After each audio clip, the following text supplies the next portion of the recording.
The massive alien ship hung in space like a metal moon. Its surface gleamed with strange patterns that seemed to shift and move in the starlight.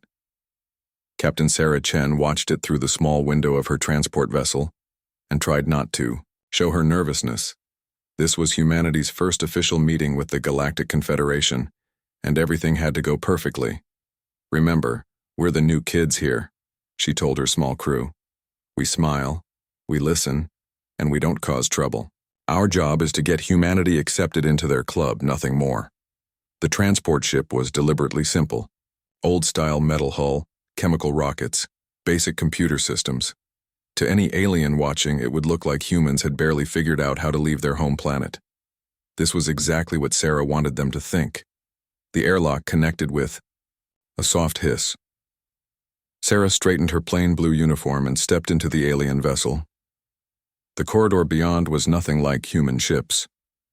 Living walls pulsed with a soft green light, and the floor felt warm under her feet. Strange smells filled the air, like flowers mixed with electricity. 3 aliens waited for her in the main chamber. The first was tall and covered in scales that changed color as it moved. Its yellow eyes studied Sarah with obvious interest. This was Ambassador Zektar of the Zephyrian Empire. The second alien looked like a giant insect walking on 2 legs. Its many eyes glittered like black gems. Sarah knew this was Speaker Prime of the Hivemind Collective. The third alien was the strangest of all. It looked like living crystal, clear and beautiful, with light dancing inside its body. This was Harmony 7 of the Ethereal Assembly.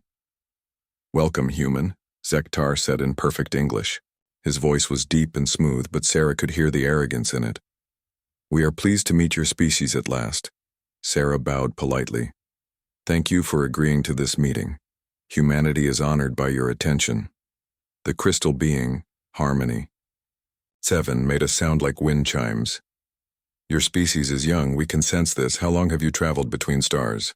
"About 50 years, Sarah answered truthfully. "We're still learning." The insect creature clicked its mandibles. When it spoke, its voice was like many people talking at once. 50 years. We have watched the stars for over 2,000 years. The Zephyrians for even longer." Sarah nodded respectfully. "We know we have much to learn, that's why we hope to join your confederation. We want to be good neighbors in the galaxy." Zektar's scales shifted to a pleased blue color. "Good. Humility is wise in young species. Tell us, what can humanity offer the Confederation?" "We're hard workers," Sarah said. "Our people are willing to take on difficult jobs. We're good at mining, construction, transport work. We don't need much, just a chance to prove ourselves." The 3 aliens exchanged looks. Sarah could see them sizing up humanity like merchants looking at cheap goods. "Perfect. What about your military?" Harmony 7 asked. "All species must contribute to galactic defense." Sarah looked uncomfortable, which wasn't hard to fake. "Our military is very small. We have maybe 100 ships, mostly converted cargo vessels. We've never fought a real war." "Interesting," Zektar said. His scales showed amusement now. "And your technology level?" "Basic," Sarah admitted. "Fusion power, chemical rockets, simple computers. We're hoping to learn from more advanced species." The aliens seemed satisfied with this. Sarah had told them exactly what they wanted to hear. Humanity was weak, primitive, and eager to please. They would make perfect servants. Speaker primes. Many voices spoke together. "The Confederation has room for willing workers. You would start at the bottom, of course. Outer rim territories, mining rights in dead systems, transport duties between civilized worlds." "That sounds wonderful," Sarah said, putting gratitude in her voice. "We're ready to start wherever you think best." Zektar smiled, showing sharp teeth. "Excellent. We will prepare the necessary documents. Welcome to the Galactic Confederation, humanity." The meeting lasted another hour. Sarah listened carefully as they explained the rules, the taxes, the restrictions on human expansion. Everything was designed to keep humanity small and controllable. The aliens were so confident in their superiority that they barely bothered to hide their contempt. Finally, Sarah was escorted back to her transport. As her ship pulled away from the alien vessel, she allowed herself a small smile. The first part of the plan was complete. "How did it go?" asked Commander Torres, her second in command. "Exactly as expected," Sarah replied. "They think we're primitive fools who'll be grateful for their scraps," Torres laughed. "If only they knew." Sarah looked out at the stars. Somewhere out there, hidden in asteroid fields and empty space, the real human fleet was waiting. Ships that could make these alien vessels look like toys, weapons that could crack planets, technology that was centuries ahead of anything the Confederation had seen, but they would never know. Not until it was too late. The transport ship headed back toward human space, its simple engines chugging along at a fraction of their real capability. Behind them, the alien vessel continued on its patrol, its crew already dismissing humanity as just another weak species to be exploited. Back on Earth, President Martinez received Sarah's coded message with satisfaction. "Phase 1 complete," he announced to the Secret Council. "They've taken the bait completely." Dr. Marcus Webb looked up from his computer terminal. Data scrolled across the screen faster than human eyes could follow. "Perfect. Our scanners got everything. I now have complete technical specifications for their shields, weapons, and propulsion systems." "How long until we have countermeasures?" the president asked. 6 months for basic defense, 2 years for full superiority." Webb's eyes glinted with anticipation. "They use biotechnology for almost everything. Very advanced, but also very predictable. Once you understand the biological patterns, you can disrupt them completely. And the ethereals? Crystal-based quantum systems. Impressive, but they follow rigid mathematical rules. We can write viruses that will shatter their networks like glass." The president nodded. "What about the Hivemind?" "Distributed intelligence across millions of drones. Sounds scary until you realize they all depend on central command nodes. Take out the nodes, and the whole system collapses." General Hayes, head of the secret military program, leaned forward. "Our people are in position across their territory. They think our merchants and miners are harmless. They have no idea we're mapping every strategic location in their space." "Good." The president stood and walked to the large window overlooking the city. "How many years have we been preparing for this?" 23 years since first contact," Hayes answered. "But the planning goes back further. We've been getting ready for this moment since we first looked at the stars." The president smiled grimly. "They think we're children playing with fire. They have no idea we've been watching them for decades. Every message they've sent, every ship that's entered our space, every piece of technology they've shared with primitive species. We've studied it all." Dr. Webb brought up a holographic display showing the galaxy. Red dots marked Confederation strongholds. Blue dots showed hidden human assets. There were far more blue dots than red ones. "The beauty of it," Webb said, "is that they're so arrogant, they can't imagine being wrong. They've ruled this galaxy for so long they think it's natural law. The idea that a primitive species could threaten them is literally impossible in their minds. Let them think that," the president said. "Arrogance will be their downfall." Sarah's transport ship arrived at human space 3 days later. She docked at what appeared to be a simple trading post. To alien sensors, it looked like a basic collection of metal buildings and small ships. The reality was very different. Hidden behind sensor screens, the trading post was actually a massive military complex. Ships that could destroy small moons sat in concealed hangars. Factories worked around the clock building weapons that used physics principles the aliens hadn't discovered yet. Training centers prepared soldiers for battles the enemy couldn't imagine. Sarah made her way to the command center, deep underground. Admiral Thompson was waiting for her, along with the other members of humanity's true leadership. "Report," Thompson said simply. "They've accepted us completely," Sarah said. "We'll be assigned to Outer Rim mining operations within the month. They see us as useful servants, nothing more." "Perfect." Thompson brought up a star map. "That gives us access to the Kepler belt, the Vega shipping lanes, and the outer defense grid. Our people will be in position throughout their territory." "What about their technology?" Dr. Webb asked. Sarah handed over a small device. "Everything you asked for. Ship designs, weapon specifications, shield frequencies. Their ships practically broadcast their technical data. They're not even trying to hide it. Webb plugged the device into his computer. His face lit up as data flowed across the screen. This is even better than I hoped. Their bioships use organic neural networks for control. I can design viruses that will make their own ships turn against them. Timeline? Admiral Thompson asked. Give me 18 months, Webb said. Maybe less if their other systems are this vulnerable. General Hayes pulled up personnel reports. Our people are already moving into position. Mining crews, transport workers, station maintenance. All of them trained soldiers with years of intelligence experience.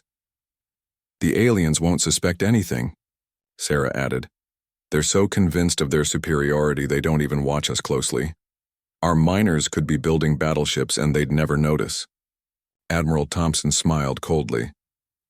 Let them enjoy their arrogance while they can. When the time comes, they'll learn what happens when you underestimate humanity. The meeting continued for hours, planning every detail of the operation. Maps were updated, timetables adjusted, contingencies prepared. By the time they finished, every aspect of the coming war had been considered. As the leaders dispersed to their various commands, Dr. Webb remained behind, studying the alien data. The technology was impressive, he had to admit. The Zephyrians had perfected bioengineering to an art form. The Ethereals had mastered quantum mechanics in ways that bordered on magic. The Hivemind had created distributed intelligence systems that could process information faster than any computer. But they had one fatal weakness. They had become so specialized, so locked into their particular approaches, that they couldn't adapt to new threats. Each species had developed along a single evolutionary path for thousands of years. They were powerful within their specialties but helpless outside them. Humans were different. They had remained generalists, able to learn and adapt to any situation. More importantly, they had learned to combine approaches, to take the best ideas from multiple sources and merge them into something entirely new. The aliens would learn this too late. By the time they realized their mistake, humanity would already be inside their defenses, ready to strike with weapons and tactics they couldn't possibly understand. Webb looked out at the hidden fleet, thousands of ships waiting in silent readiness. Each one was a masterpiece of human engineering, combining principles from dozens of different scientific disciplines. They looked crude compared to the elegant alien vessels, but appearances could be deceiving. Soon, very soon, the galaxy would learn the truth about humanity. They would discover that the species they had dismissed as primitive servants was actually the most dangerous predator in known space. The trap was set. Now all they had to do was wait for the aliens to walk into it. 3 years had passed since humanity joined the Galactic Confederation. To most aliens, humans had proven exactly what they expected: hardworking, obedient, and grateful for whatever scraps they were given. Human colonies spread across the outer rim systems, mining asteroids and maintaining shipping routes that more advanced species found beneath their attention. Admiral Vextar reviewed the latest reports from human space with barely concealed boredom. His ship, the Crimson Fang, patrolled the border regions where most human activity took place. In 3 years, he had yet to see anything that changed his opinion of the species. Status report, he commanded, his scales shifting to an impatient orange. Lieutenant Siscall looked up from her station. Human shipping traffic is normal, Admiral. 17 cargo vessels detected in the past cycle, all following approved routes. Mining operations continue at established sites. Any unusual activity? None, sir. The humans continue to use their primitive chemical rockets and metal ships. No advanced technology detected. Vextar nodded with satisfaction. He had been right about humanity from the beginning. They were useful servants, nothing more. What about military presence? Minimal, Siscall replied. We've cataloged maybe 30 human warships in this entire sector. Small vessels, lightly armed. They appear to be converted cargo ships with basic weapon systems mounted on them. Pathetic, Vextar said. A single Zephyrian destroyer could eliminate their entire fleet. This was exactly the impression humanity wanted to give. Every human ship in Confederation space, was carefully designed to look primitive and harmless. Their engines were deliberately inefficient, their weapons obviously basic, their hulls made from simple metal alloys. To alien sensors, they appeared to be exactly what they claimed to be. The reality was very different. Hidden inside the hull of what appeared to be a simple cargo freighter, Captain Lisa Wong monitored the Zephyrian patrol from her real command center. Her ship, officially designated as a mineral transport, was actually one of the most advanced vessels in human space. Its true engines could outrun anything in the alien fleet. Its weapons could crack the hull of the largest Zephyrian battleship. Its sensors could detect enemy ships from light years away. "They're scanning us again," reported her communications officer. "Let them look," Wong replied. "All they'll see is rusty metal and chemical rockets." The sensor screen showed the alien ship clearly, every detail of its biohull construction, every frequency of its shield generators, every weakness in its armor was cataloged and transmitted to human intelligence. The aliens thought they were observing a primitive freighter. In reality, they were being studied like insects under a microscope. "How many does that make?" Wong asked. 47 complete scans of Zephyrian vessels," her science officer replied, "plus 31 ethereal ships and 23 Hivemind cruisers. We now have complete technical specifications for most of their fleet." Wong smiled. The aliens were so confident in their superiority that they didn't even bother to hide their technology. They scanned human ships constantly, studying what they assumed was primitive technology. They never imagined that the humans were scanning them back with far more advanced sensors. Back on the Crimson Fang, Admiral Vextar was reviewing intelligence reports from across the galaxy. The picture they painted was exactly what he expected to see. Human colonies were growing slowly, establishing basic mining operations and trade routes. Their population was increasing steadily, but remained small compared to the major species. Most importantly, their technology level showed no significant advancement. "Sir," Siskel said, "we have a request from Human Colony Delta 7. They're asking for permission to expand their mining operation into the inner asteroid belt." Vextar's scales shifted to amused yellow. "Denied. The inner belt is reserved for more advanced species. The humans can continue working the outer rocks. Should I offer them additional compensation?" "No. Let them learn their place. They should be grateful we allow them to mine anything at all." This attitude was common throughout the Confederation. Humans were seen as useful, but inferior, deserving of basic rights, but nothing more. The major species competed among themselves for territory and resources, barely considering humanity worth noticing. What none of them realized was that human mining operations were far more extensive than they appeared.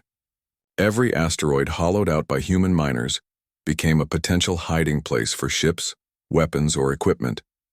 Every trade route mapped by human merchants became a potential invasion corridor. Every maintenance facility built by human engineers contained hidden manufacturing capabilities.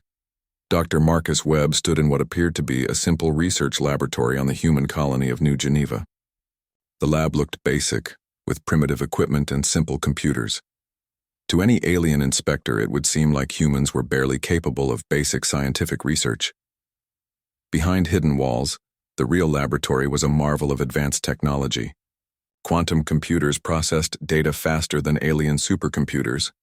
Fabrication units built weapons and equipment using principles the Confederation had never discovered. Research teams worked around the clock, studying every piece of alien technology they could acquire. "Status report," Webb said to his team. Dr. Sarah Kim looked up from her workstation. "We've completed analysis of Zephyrian bioship construction. Their neural networks use a protein-based quantum interface. Very sophisticated, but also very vulnerable to specific viral attacks." "Excellent. What about the ethereals?" "Their crystal technology operates on harmonic resonance principles," Dr. Chen replied. "Beautiful engineering. But if you can disrupt the base frequency, the entire structure becomes unstable." "And the hive mind?" "Distributed intelligence with central command nodes," Dr. Park said. "Take out the nodes and the drones become helpless. We've identified the control frequencies they use." Webb nodded with satisfaction. 3 years of careful observation had given humanity complete understanding of alien technology. More importantly, they had developed countermeasures for everything the Confederation could throw at them. "What about our own projects?" Webb asked. "Doctor," Kim smiled. "Stealth technology is complete. Our ships can now become completely invisible to all known alien sensors. Quantum entanglement communication is operational across the entire fleet. Gravitational manipulation drives are ready for combat deployment. Weapons? Particle beam systems that can penetrate any known alien armor. Quantum disruptors that can destabilize bioships at the molecular level. Temporal displacement fields that can age enemy vessels to dust in seconds." Webb felt a surge of pride.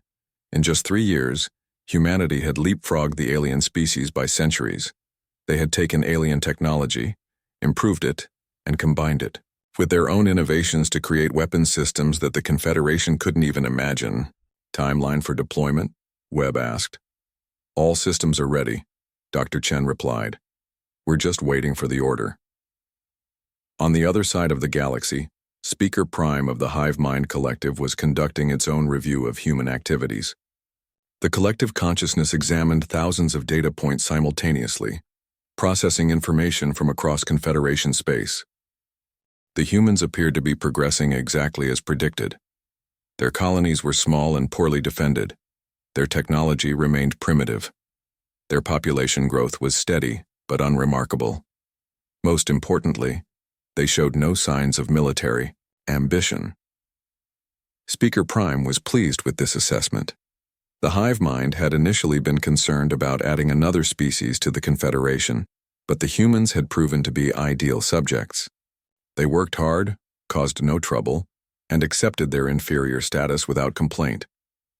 The collective consciousness turned its attention to more important matters. The ongoing territorial dispute with the Zephyrians required careful management. The Ethereals were developing new technologies that might upset the balance of power. These were the real threats to galactic stability, not the harmless humans scratching around in asteroid fields.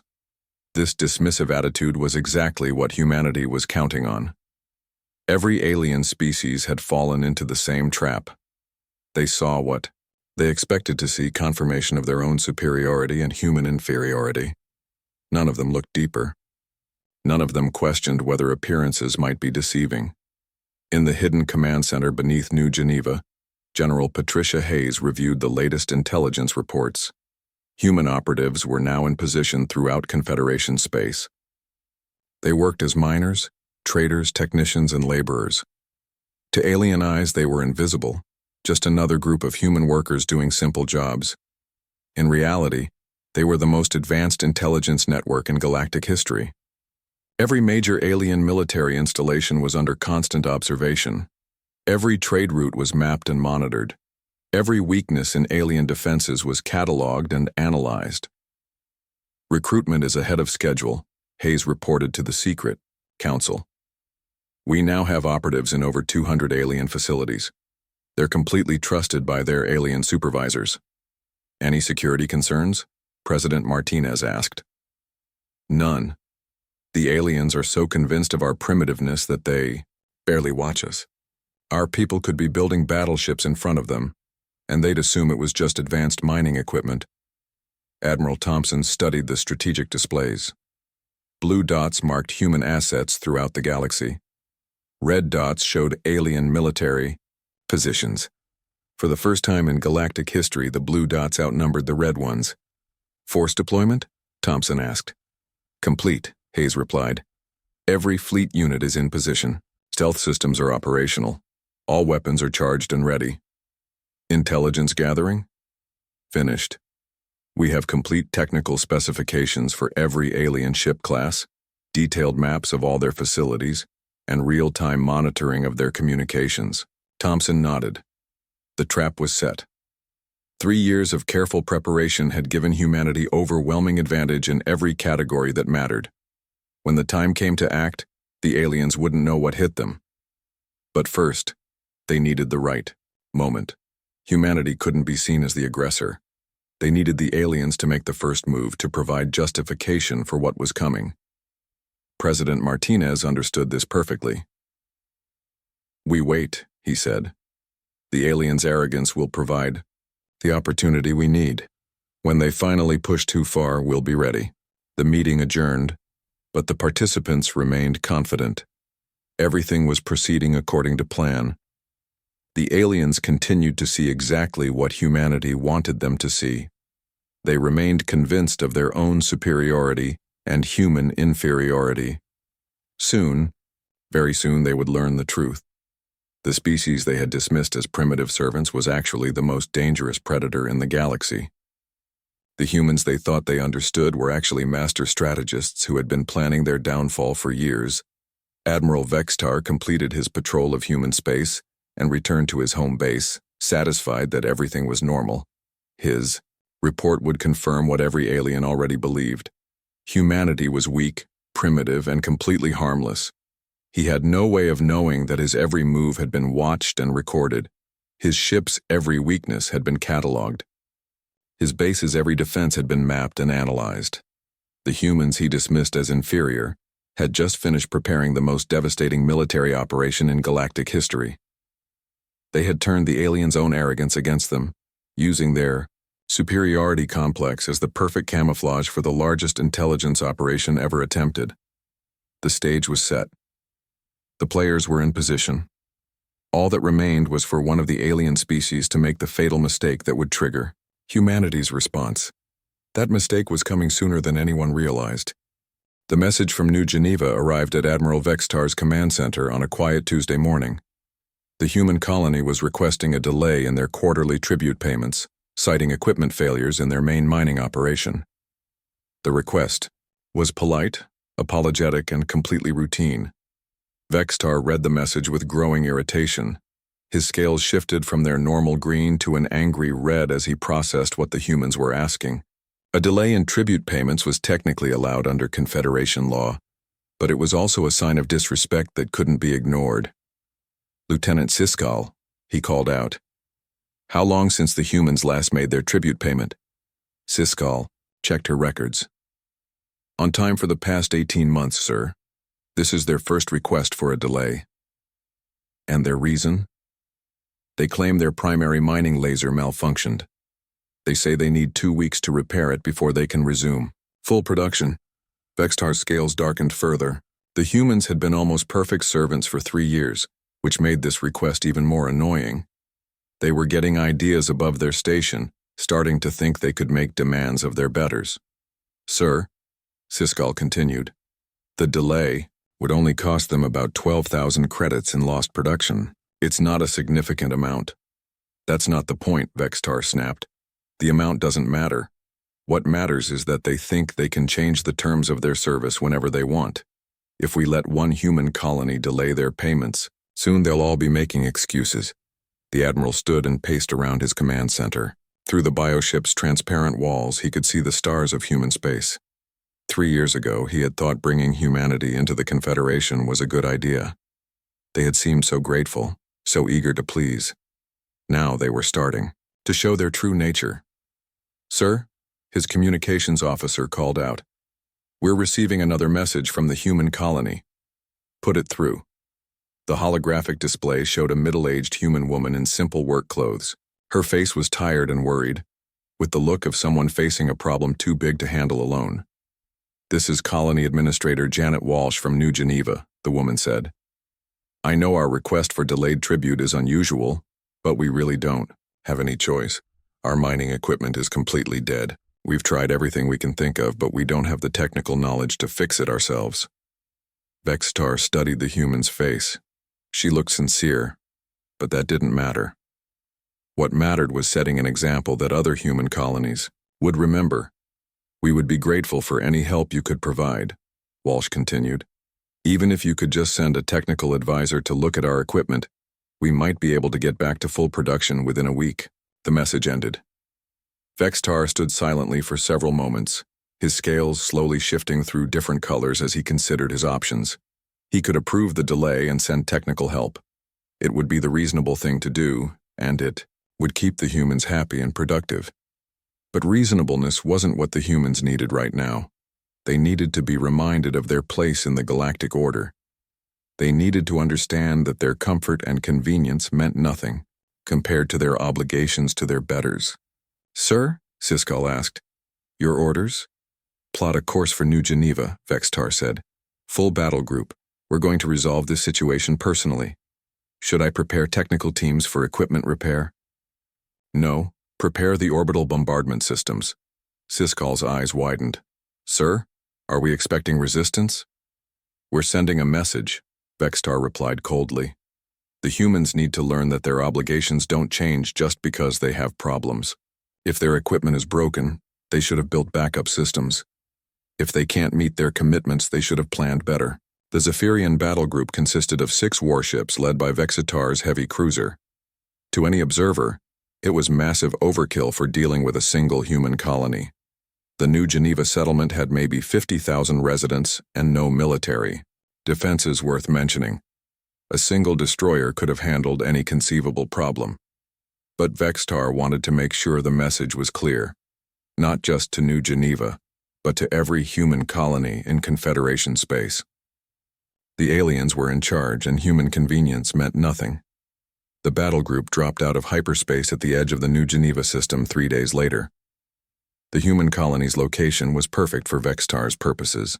It sat in a relatively isolated system, far from major shipping routes. What happened here wouldn't be seen by many witnesses, but word would spread quickly through human space. Colony New Geneva. Vextar broadcast as his ships approached the planet. "This is Admiral Vextar of the Zephyrian Imperial Fleet. You have failed to meet your tribute obligations to the Galactic Confederation." The response came quickly. "Admiral, this is Administrator Walsh. We sent a message explaining our equipment problems. We only need a few more days to get everything working again." "Your problems are not the Confederation's concern," Vextar replied. "Your obligations remain the same regardless of your circumstances.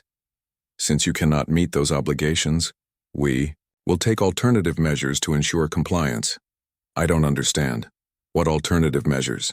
Vextar's scale shifted to a satisfied yellow. "We will destroy your agricultural facilities. The loss of food production will remind you and other human colonies that failure to meet obligations has consequences." "Wait, please. Our people need those crops to survive. Surely we can work something out." "You had your chance to work something out. You chose to make demands instead." Vexitar turned to his weapons officer. "Target the agricultural domes. Precise strikes only. I want the facilities destroyed but the residential areas left intact." "Sir." The weapons officer hesitated. "Are you sure about this? The humans haven't actually violated any Confederation laws. Equipment failures are specifically covered under tribute regulations." Vextar's scales flashed angry red. "Are you questioning my orders?" "No, sir. Just confirming." "Then carry out the bombardment." The Zephyrian ships opened fire with surgical precision. Energy beams lanced down from orbit, striking the large agricultural domes that fed the human colony.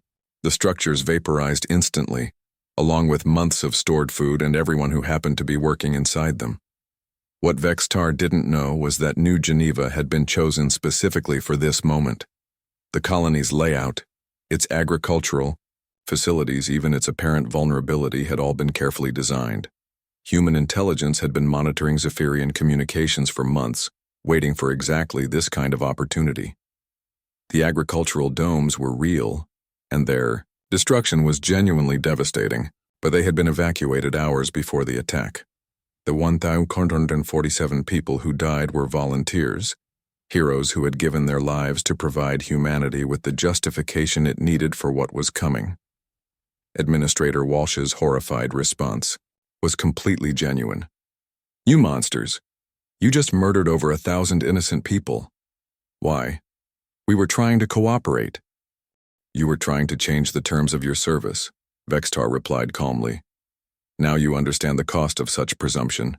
Resume tribute payments immediately, or we will return to complete the lesson." "We'll pay," Walsh said, her voice breaking. "We'll find a way to pay. Just please don't hurt anyone else." "Good. We expect full compliance within 30 days. Vextar closed the channel and turned to his crew. Set course for home base. I think the humans have learned their lesson. As the Zephyrian ships departed, emergency teams on New Geneva began the grim task of recovering bodies from the destroyed agricultural domes. Each death was carefully documented, each name recorded. The list would be transmitted throughout human space within hours. What Admiral Vextar thought was a simple disciplinary action had just provided humanity with everything it needed. The deaths at New Geneva were tragic, but they were also the spark that would ignite the galaxy's most devastating. Within hours of the attack, a coded message reached Earth. President Martinez read the casualty report with grim satisfaction. The sacrifice of those brave volunteers had not been in vain. Humanity now had the moral justification it needed for the operation that had been planned for years. Send the message, Martinez ordered. The official response from the Terran Union was delivered to the Confederation Council exactly 12 hours after the attack. Ambassador Sarah Chen, her face cold with controlled fury, stood before the alien representatives and delivered humanity's ultimatum. The Terran Union acknowledges the cessation of peaceful relations, she said, her voice carrying clearly through the council chamber. The unprovoked attack on New Geneva, resulting in the deaths of 1,247 innocent civilians, constitutes an act of war under interstellar law. The alien representatives looked at each other with barely concealed amusement. The idea that humans would threaten military action against the combined might of 3 galactic empires was absurd. You have 7 days to withdraw all military assets from human territorial space and provide reparations for the unprovoked attack on New Geneva, Chen continued. This is your only warning. Zektar, the Zephyrian representative and Admiral Vextar's cousin, actually laughed out loud. Are you seriously threatening us? Your entire fleet couldn't defeat a single one of our destroyers. 7 days, Chen repeated. We will not ask again. The other aliens joined Zektar's laughter. Speaker Prime's many voices chittered with amusement. Harmony 7's crystal body chimed with what sounded like mirth. The idea that humanity could pose any threat to the Confederation was the funniest thing they had heard in years.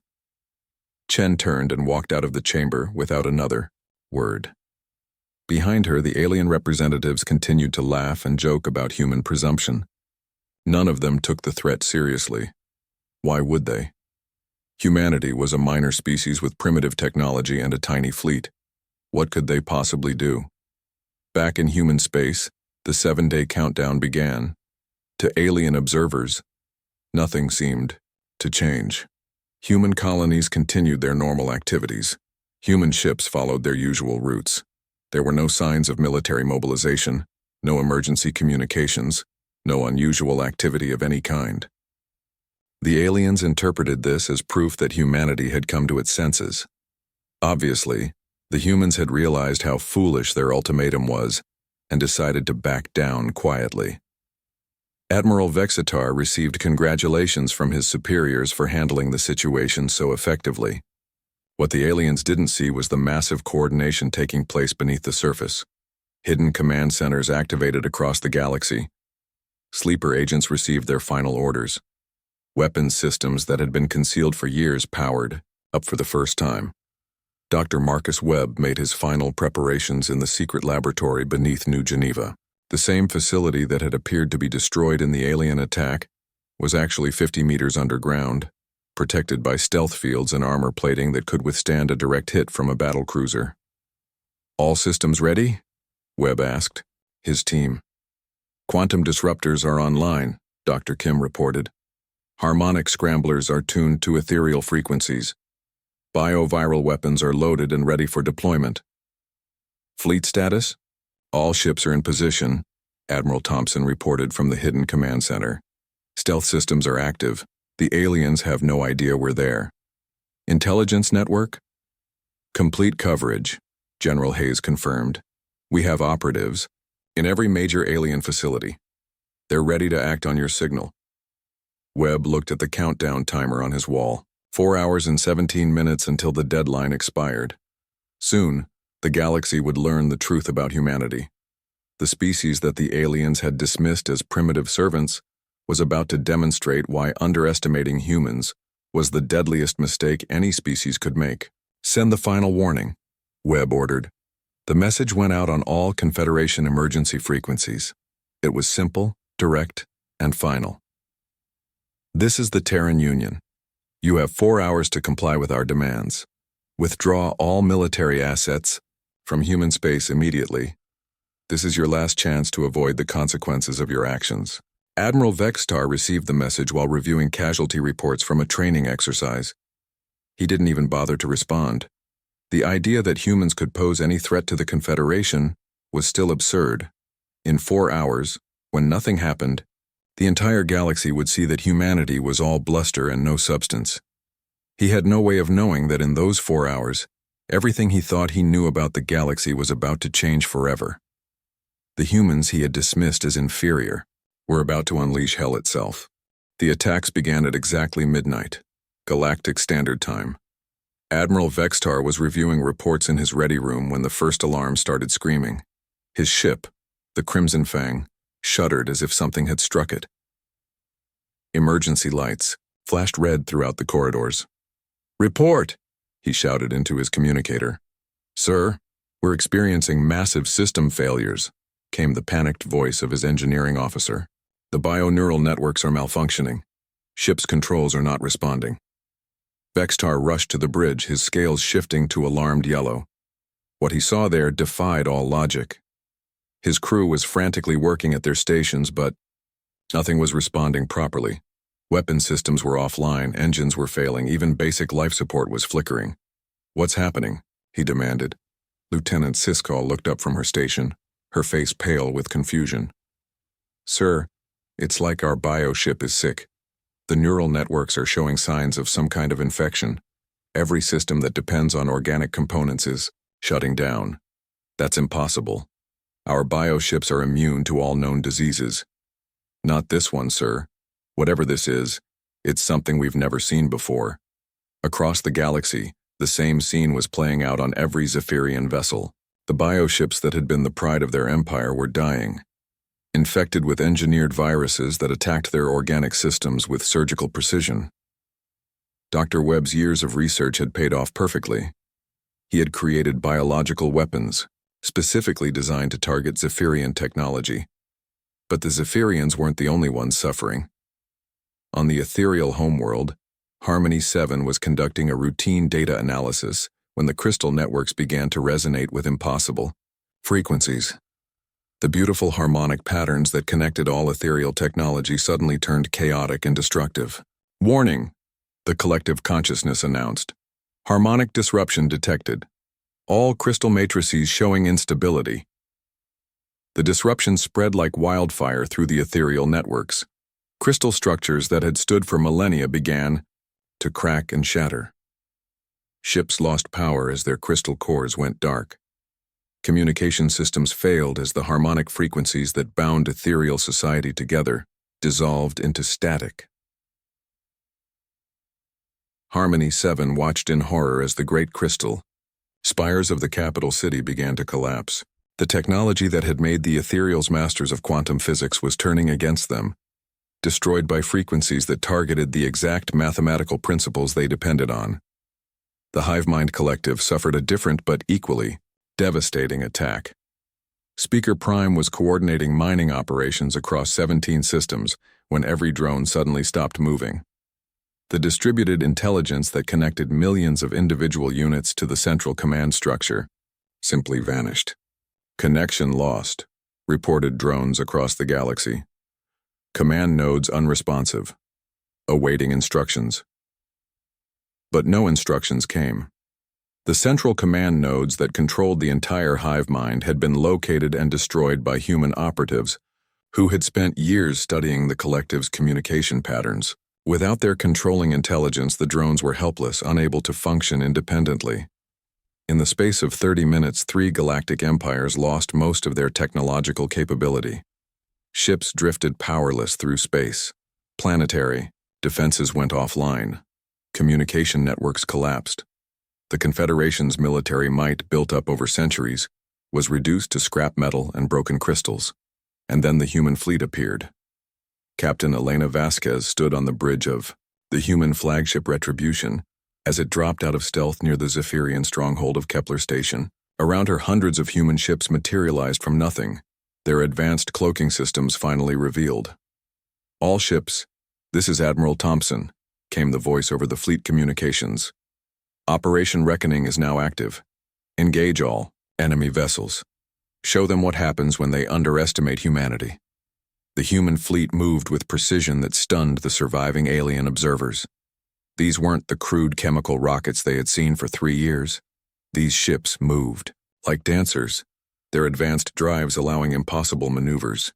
They phased in and out of normal space, appearing behind enemy vessels and disappearing before return fire could be aimed. Captain Vasquez targeted a Zephyrian heavy cruiser that was trying to restore power to its weapons. "Fire quantum disruptors." The beam that lanced out from the Retribution was invisible to normal sensors, but its effects were immediately obvious. The Zephyrian ship simply fell apart at the molecular level, its biohull dissolving like tissue paper. There was no explosion, no debris field. One moment there was a massive warship, the next there was empty space.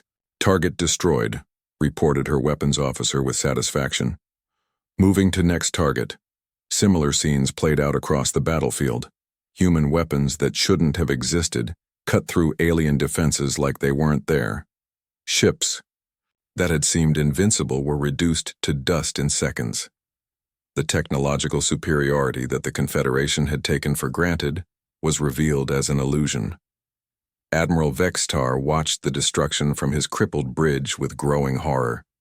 His bioship was barely functional, its systems failing one by one as the engineered virus spread through its neural networks. Around him, the rest of the Zephyrian fleet was being systematically destroyed by weapons he couldn't understand. "How is this possible?" he whispered. "The humans are primitives. They have chemical rockets and metal ships." "Sir," Siskal said, her voice barely steady, "I'm detecting massive energy signatures from the human vessels, power outputs that exceed our most advanced ships by orders of magnitude." "That's impossible. We scanned their ships. We know their capabilities." "We scanned decoy systems," she replied, finally understanding. "Everything we thought we knew about human technology was a lie." The truth was starting to dawn on the surviving alien commanders. For 3 years, humanity had maintained an elaborate deception. Every ship the aliens had seen, every piece of technology they had observed, every military assessment they had made was based on carefully crafted fakes. The real human fleet had been hidden, waiting for exactly this moment. The battle for Kepler Station lasted less than an hour. When it was over, the most important Zephyrian military base in the Outer Rim was under human control. Admiral Vextar found himself a prisoner on his own ship, facing a human officer who looked nothing like the humble servants he had known. Commander Sarah Chen, no longer playing the role of peaceful ambassador, stood before him in advanced combat, armor that made Zephyrian equipment look primitive. Her face was cold with controlled fury as she looked at the alien who had ordered the destruction of New Geneva. "Admiral Vextar," she said formally, "you are under arrest for war crimes against humanity, specifically the murder of 247 innocent civilians." "War crimes?" Vextar's scales shifted to confused gray. "But you're just a minor species. You can't arrest us." "We just did," Chen replied. "And we're not a minor species. We never were. That was just what we wanted you to think." The scope of humanity's deception was becoming clear as reports came in from across the galaxy. Human mining operations were revealed as hidden military bases. Human cargo ships deployed assault troops with equipment that surpassed anything the Confederation possessed. Human workers threw off their disguises and began seizing control of alien facilities from the inside. Dr. Webb monitored the operation from his command center, watching as 3 years of planning came to fruition.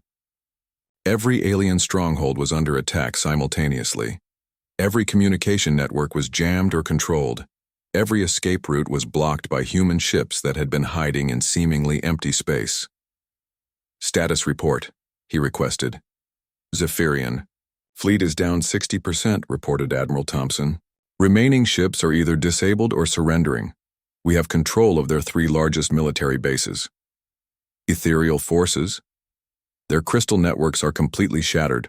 Most of their ships are dead in space. Ground forces are isolated and unable to coordinate. Hivemind. Command structure is destroyed. Individual drones are confused and helpless. We estimate 90% of their military capability is eliminated. Webb nodded with grim satisfaction. The operation was proceeding exactly as planned. The aliens' technological specialization, which had been their greatest strength, had become their fatal weakness. They were so dependent on their particular systems that they couldn't adapt when those systems were turned against them. The human approach was different. Their ships used modular technology that could be reconfigured in real time. Their weapons combined principles from multiple scientific disciplines. Their tactics emphasized adaptability over rigid doctrine. Where the aliens had become specialists, humans had remained generalists, able to learn and adapt to any situation. On the ethereal homeworld, Harmony 7 struggled to understand what was happening. The crystal networks that had connected ethereal civilization for millennia were gone, shattered by harmonic frequencies that targeted their exact mathematical foundations. Without those networks, individual ethereals were isolated, unable to share thoughts or coordinate actions. How did they know? Harmony 7 asked the silence around them. How did the humans discover our harmonic frequencies? The answer was simple, but devastating. For 3 years, every human who had worked in ethereal space had been studying their technology.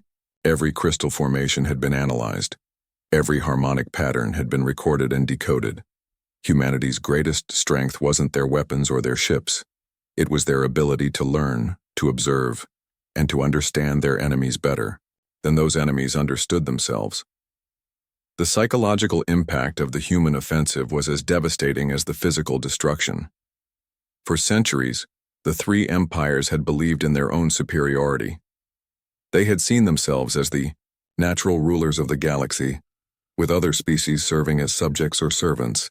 The idea that they could be defeated by a primitive species was literally unthinkable, but the evidence was overwhelming. Human ships that moved like ghosts through space, human weapons that destroyed matter at the quantum level, human technology that surpassed their own most advanced systems by centuries. The species they had dismissed as inferior was actually the most advanced civilization in the galaxy. Speaker Prime, trapped in a command center with no drones to control, finally grasped the scope of humanity's deception. They studied us. The collective consciousness realized. For 3 years, they watched and learned. They let us think we were superior while they prepared to destroy us. The truth was even more disturbing than that. Humanity had been studying the galaxy for decades before first contact, using long-range sensors and intercepted communications to understand alien psychology and technology. The first contact meeting had been carefully staged, with humans playing the role of primitive explorers while already knowing exactly what they were dealing with. By the end of the first day, the Galactic Confederation's military power was effectively destroyed. By the end of the second day, human forces controlled every major strategic position in Confederation space. By the end of the third day, the war was over. The final message came from Admiral Thompson, broadcast on all frequencies across the galaxy. This is Admiral Thompson of the Terran Union Defense Force. The Galactic Confederation's military forces have been neutralized. All alien vessels are ordered to stand down immediately. Any ship that attempts to flee or resist will be destroyed. To the civilian populations of all species, you are not our enemies. This action was taken solely in response to the unprovoked attack on New Geneva and the murder of innocent human civilians. We will not harm non-combatants. We will not destroy your worlds. We will not enslave your people. But understand this. The age of alien dominance is over. Humanity is now the dominant species in this galaxy. The rules that governed interstellar relations for centuries no longer apply. A new order is beginning, and it will be based on merit, cooperation, and respect for all sentient life. The Confederation's leadership will face trial for their crimes.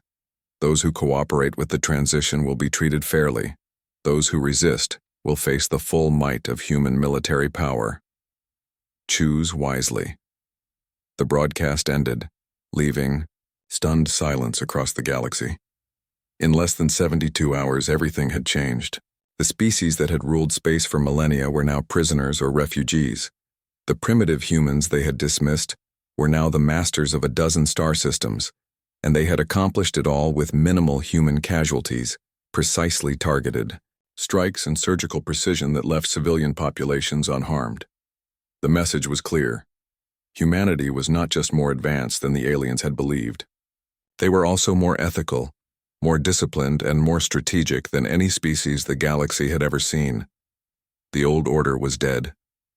A new age was beginning, and it would be ruled not by arrogance and exploitation, but by the species that had turned patience into a weapon and humility into the perfect disguise.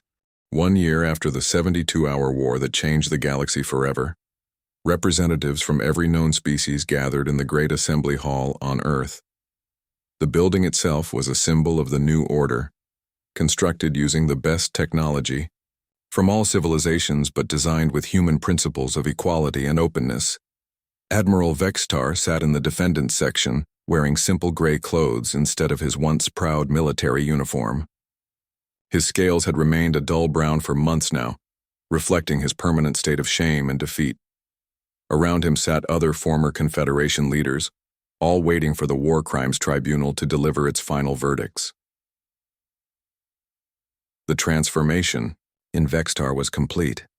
The arrogant alien who had ordered the bombardment of New Geneva was gone, replaced by a broken individual who finally understood the magnitude of his species' mistakes. He spent his days studying human history, trying to comprehend how he had so completely misunderstood their nature.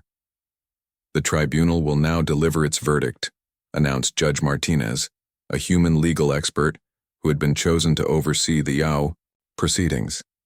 Beside her sat representatives from every major species, including reformed members of the former Confederation leadership who had chosen cooperation over resistance. Admiral Vexistar, you have been found guilty of war crimes against sentient beings. Specifically, the unprovoked murder of 1,147 human civilians on the colony of New Geneva. Under the new Galactic Justice Code, you are sentenced to life imprisonment with the possibility of rehabilitation through community service. Vextar stood and bowed deeply. I accept the judgment of this court. I only ask that my punishment serve as education for others who might repeat my mistakes. This response would have been unthinkable a year ago. The old Vextar would have raged against human authority, demanded special treatment for his superior species, and refused to acknowledge any wrongdoing. The new Vextar understood that his entire worldview had been built on lies and arrogance. The change wasn't just in him. Throughout the galaxy, alien species were grappling with the complete collapse of their understanding of the universe. For centuries, they had organized society around the belief that some species were naturally superior to others. The Zephyrians had ruled through military might, the Ethereals through technological advancement, and the Hivemind through collective intelligence. Humanity had shattered those assumptions completely. They had proven that individual species traits mattered, less than adaptability, cooperation, and the willingness to learn. More importantly, they had demonstrated that true strength came not from dominating others, but from understanding them. Dr. Marcus Webb stood at the podium in the main assembly hall, addressing representatives from 47 different species. His presentation was being broadcast across the galaxy, watched by billions of beings who were still trying to understand how their world had changed so completely. The Galactic Research Consortium represents a new approach to scientific advancement, Webb explained, his words being translated into dozens of languages in real time. Instead of competing for technological dominance, we will be cooperating to expand knowledge for the benefit of all species. Behind him, holographic displays showed the consortium's first achievements. Zephyrian bioengineering combined with ethereal quantum mechanics to create medical devices that could heal injuries thought to be permanent. Hivemind collective processing merged with human innovation to solve mathematical problems that had puzzled scientists for centuries. Our weapons research has been completely converted to peaceful purposes, Webb continued. The gravitational manipulation technology used in our quantum disruptors is now being used to terraform dead worlds. The harmonic scramblers that disabled ethereal networks are now helping us understand the fundamental frequencies of matter itself. An ethereal representative, Crystal Song of Morning, chimed a question. Dr. Webb, your species demonstrated technological capabilities that surpassed our understanding. How did you achieve such advancement while appearing primitive? Webb smiled, an expression that had once terrified alien observers but now seemed genuinely warm. The answer is simple. We never stopped learning. Your species each developed incredible expertise in particular areas, but you also became locked into those approaches. You couldn't imagine alternatives because you had become too specialized. Humans remained generalists. When we encountered your technologies, we didn't just copy them. We studied them, understood their principles, and then combined those principles with our own knowledge to create something entirely new.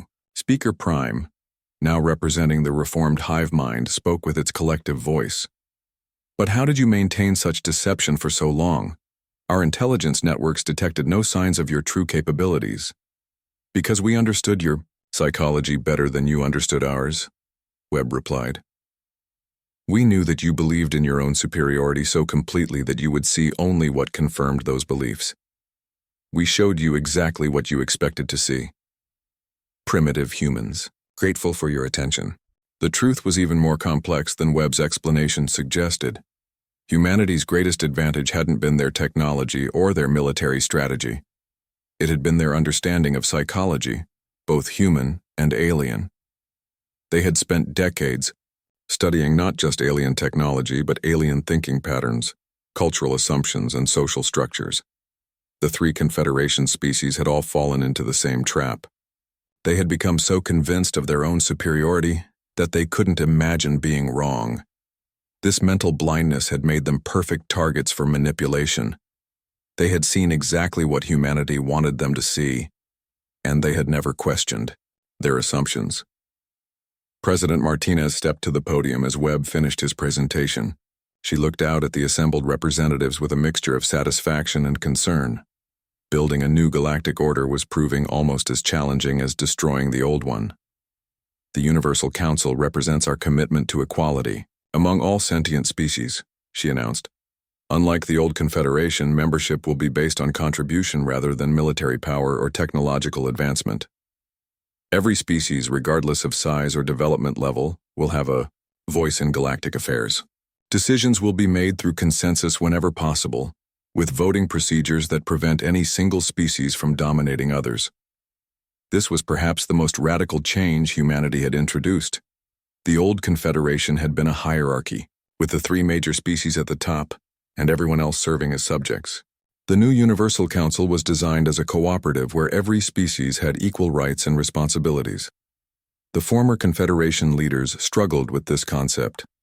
They had been raised to believe that some beings were naturally superior to others.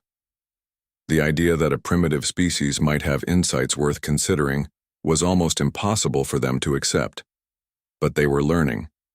They had to learn, because the alternative was irrelevance in a galaxy that had moved beyond their outdated thinking. Admiral Thompson, now serving as the head of galactic security, addressed the military aspects of the new order. The human fleet will serve as a peacekeeping force during the transition period.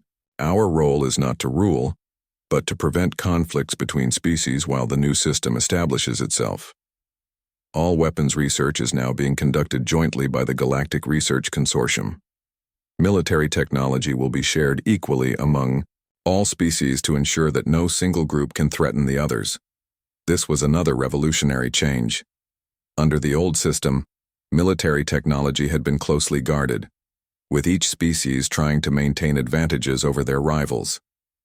The new system made such secrecy impossible, since all research was conducted collaboratively. Some alien representatives worried about humanity's continued military dominance. Their fleets had been shattered in the war, while human ships remained the most advanced in the galaxy. What prevented humans from using that advantage to become new oppressors? The answer came from humanity's actions rather than their words.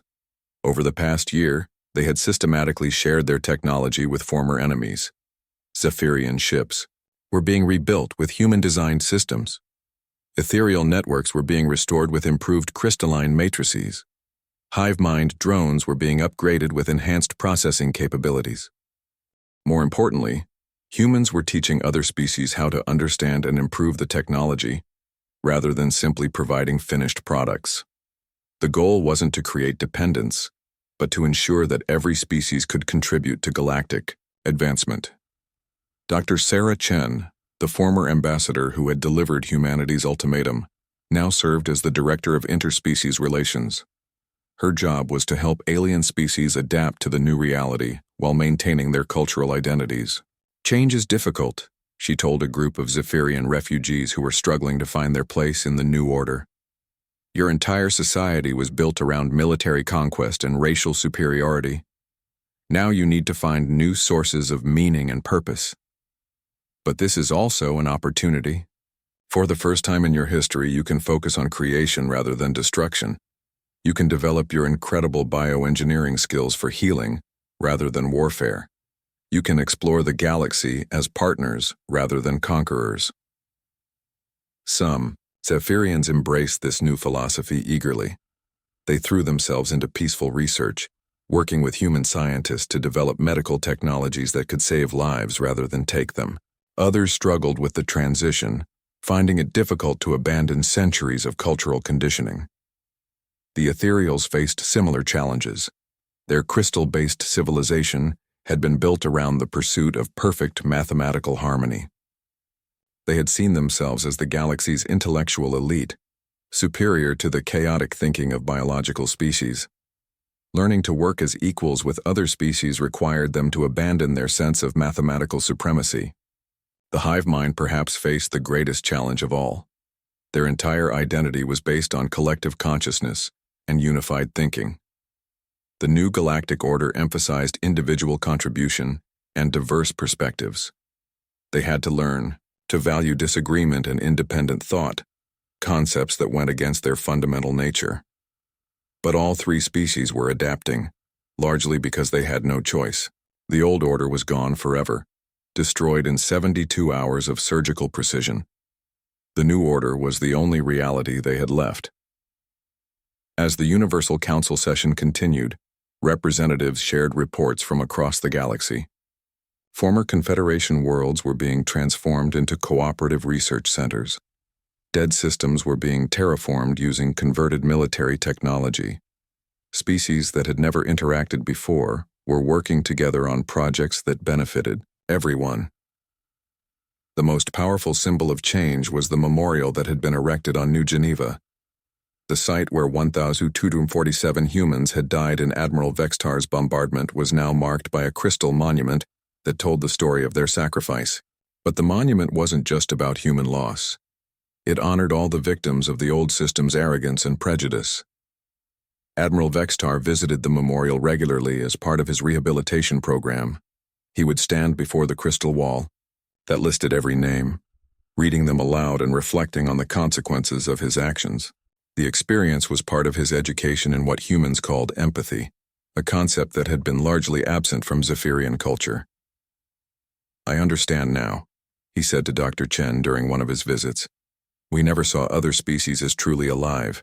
We thought they were just resources to be used or obstacles to be removed. We couldn't imagine that they had hopes and dreams and families who would mourn their deaths." Chen nodded. "That was your fundamental error.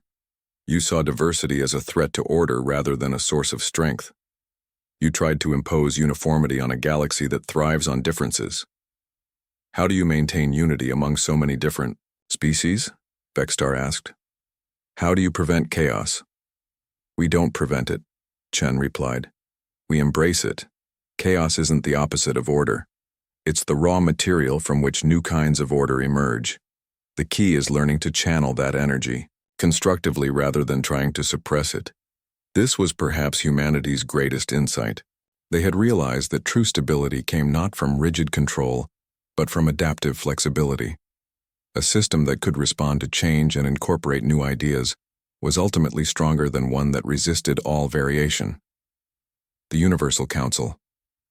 Session concluded with the annual moment of silence for the victims of New Geneva. As representatives from 47 species stood in quiet remembrance, the symbolic importance of the moment was clear. This wasn't just about honoring the dead. It was about acknowledging that the new galactic order had been built on the foundation of their sacrifice.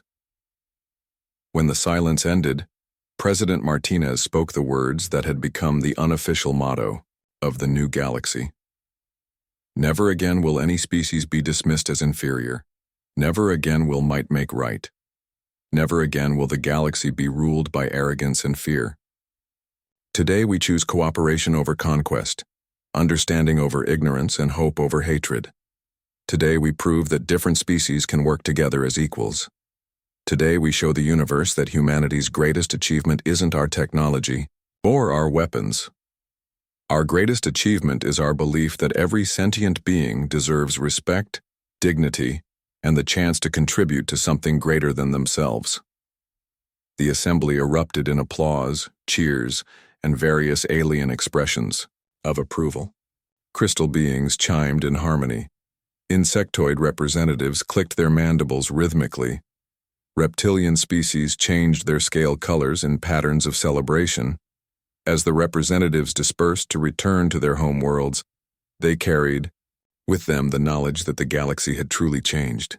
The age of empire and exploitation was over. The age of cooperation and mutual respect had begun. And at the center of it all was the species that had turned humility into the perfect weapon, patience into an unstoppable force, and the desire for justice into the foundation of a new civilization. Humanity had not conquered the galaxy. They had liberated it, and in doing so, they had proven that sometimes the greatest victory is helping your former enemies become your friends. The new order was far from perfect. There were still conflicts, misunderstandings, and species that struggled to adapt. But for the first time in galactic history, those problems were being addressed through cooperation rather than conquest, through understanding rather than oppression. The humans had kept their promise. They had shown the galaxy what humanity really meant. It wasn't about human superiority. It was about the potential that existed when intelligent beings chose to work together instead of fighting each other. And that potential was unlimited.